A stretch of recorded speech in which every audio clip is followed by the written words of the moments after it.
Hello students,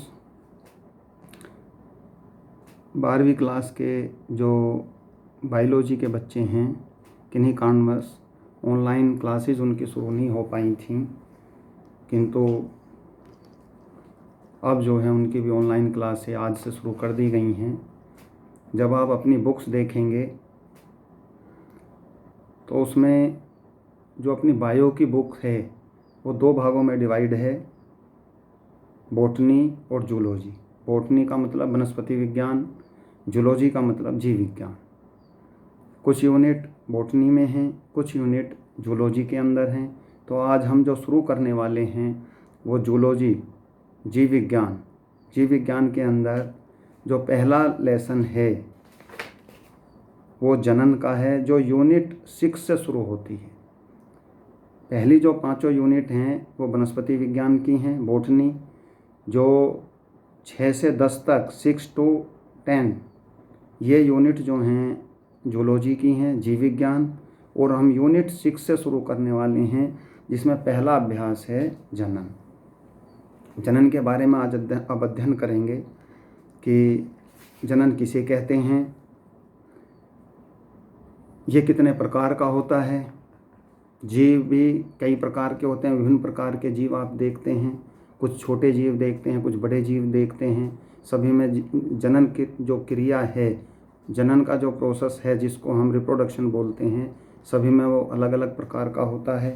तो यहाँ पर जो कुछ बातें की जाएंगी आज, जनन किसे कहते हैं, जनन के कितने प्रकार हैं, कौन से जीव में किस प्रकार का जनन होता है, इन सभी चीज़ों पे चर्चा होगी। जब हम जनन के बारे में सोचते हैं तो अपने माइंड में भी एक बात आती है कि प्रत्येक जीव एक निश्चित अवधि तक जीवित रहता है। प्रत्येक जीव एक निश्चित अवधि तक जीवित रहता है। तो हम कैसे उसका अंदाज़ा करें कि किस जीव की कितनी जो है अवधि है, उसकी जीवन अवधि कितनी है। तो देखने में आता है, हम देखते हैं और एवरेज जो जीवन अवधि देखते हैं, हमारे चारों तरफ बहुत से जीव जंतु भी होते हैं, पेड़ पौधे भी होते हैं, छोटे जीव भी होते हैं, बड़े जीव भी होते हैं। जल, स्थल और जल पर रहने वाले, जल के अंदर रहने वाले जीव भी होते हैं, स्थल पर भी रहने वाले जीव होते हैं, आसमान में उड़ने वाले जीव होते हैं। तो कई प्रकार के विभिन्न जीवों को हम देखते रहते हैं। उसके साथ साथ विभिन्न प्रकार के पेड़ पौधों को देखते हैं, वनस्पतियों को देखते हैं, सूक्ष्म जीवों को देखते हैं, सूक्ष्म पौधों को देखते हैं। तो बहुत से चीज़ें जो हैं हमारे चारों तरफ रहती हैं। तो हम ये कैसे लगाएं अंदाज़ा कि प्रत्येक जीव की अवधि, जीवन की अवधि कितनी है। तो सबसे पहले हमें यही समझना होगा कि जीवन की अवधि किसे कहते हैं, कौन सा जीव कितने दिन तक जीवित रहता है, यह जीवन अवधि होती है। तो इसका हम कैसे, इस एक ही लाइन में इसको समझा जा सकता है कि जन्म लेने के बाद और उसकी प्रारंभिक मृत्यु तक जो भी अवधि होती है, जो भी समय होता है, वो उस जीव की जीवन अवधि कहलाता है। किसी जीव के, दोबारा समझ सकते हैं, किसी भी जीव के जन्म लेने से और प्राकृतिक मृत्यु तक या आकस्मिक मृत्यु तक जो उसके जीवित रहने का समय है, उस जीव की उतने समय को जीवन अवधि कहते हैं।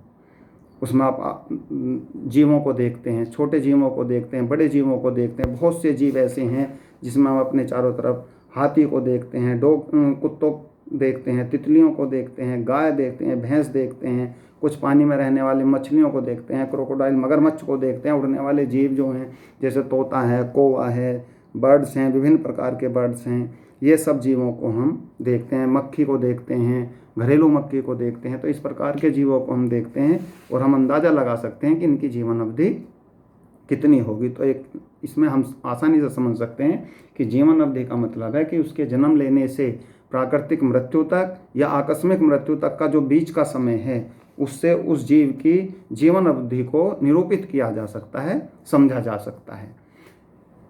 जबकि आप जानते हैं कि जो जीव पृथ्वी पर जन्म लेता है उसको एक दिन मरना अवश्य होता है, मृत्यु उसकी निश्चित है। किंतु फिर भी हम अपने चारों तरफ उस जीव से संबंधित विभिन्न प्रकार के या सैकड़ों प्रकार के जीवों को, हजारों प्रकार के जीवों को, लाखों प्रकार के जीवों को देखते हैं।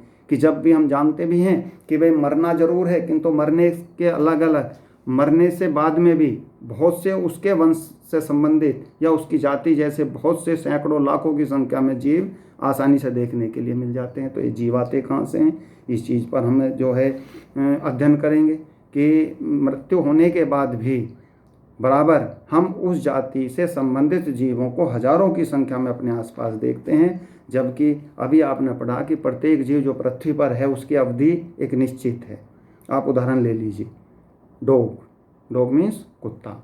तो कुत्ते को आप समझ लीजिए कि अवधि निश्चित है, जन्म लेने के बाद एक दिन उसको मरना है, किंतु फिर भी हम विभिन्न बहुत से कुत्तों को अपने आसपास में देखते हैं, चारों तरफ देखते हैं। ऐसी मक्खी को देखते हैं कि मक्खी का जीवन जो है अवधि बहुत छोटी है, किंतु हम फिर भी सैकड़ों और हजारों की संख्या में मक्खियों को देखते हैं। क्रोकोडाइल है, काव है, कितने भी जीव हैं, चाहे वो ज़मीन पर चलने वाले हैं, पानी में तैरने वाले हैं, आसमान में उड़ने वाले पक्षी हैं, किंतु इतने विभिन्न प्रकार के जीवों को हम देखते हैं कि जबकि हमें जानकारी है कि इसको मरना है, किंतु फिर भी उस जैसे हजारों जीव हमें आसपास देखने के लिए मिल जाते हैं। तो ये सब जीव कहाँ से आते हैं, इनका वंश कैसे चलता है, उस प्रकार के जीवों को हम अपने आसपास कैसे देखते हैं। तो यहाँ से हम शुरू करते हैं कि ये सब संभव किससे होता है, जनन से होता है।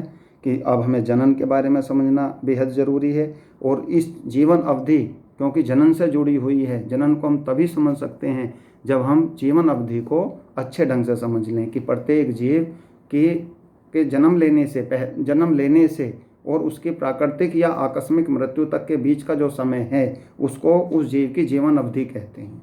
किंतु फिर भी उस जैसे हजारों की संख्या में जीव हमारे आसपास देखने के लिए मिल जाते हैं। तो ये सब कहाँ से आते हैं, कैसे आते हैं, तो हम धीरे धीरे अब जनन की तरफ बढ़ रहे हैं कि कुछ ऐसी क्रियाएं होती हैं जीवन के अंदर जो जीव के जीवन में करने जरूरी होती हैं और उससे उस जीव का वंश बराबर आगे बढ़ता चला जाता है। ये क्रियाएं हम पेड़ पौधों के अंदर भी देख सकते हैं कि पेड़ पौधों का जीवन जो है एक निश्चित होता है, किसी का 1 साल होता है, किसी का 2 साल का होता है, किंतु फिर भी हम उस जैसे पेड़ पौधों को, उस जैसे पौधों को बराबर देख सकते हैं। तो अब यहाँ से शुरू करते हैं हम जनन, कि जीवों में जनन कैसे होता है। इसमें आपको के पास बुक्स होंगी, सभी आप देख भी रहे होंगे कि किस प्रकार से जो हैं ये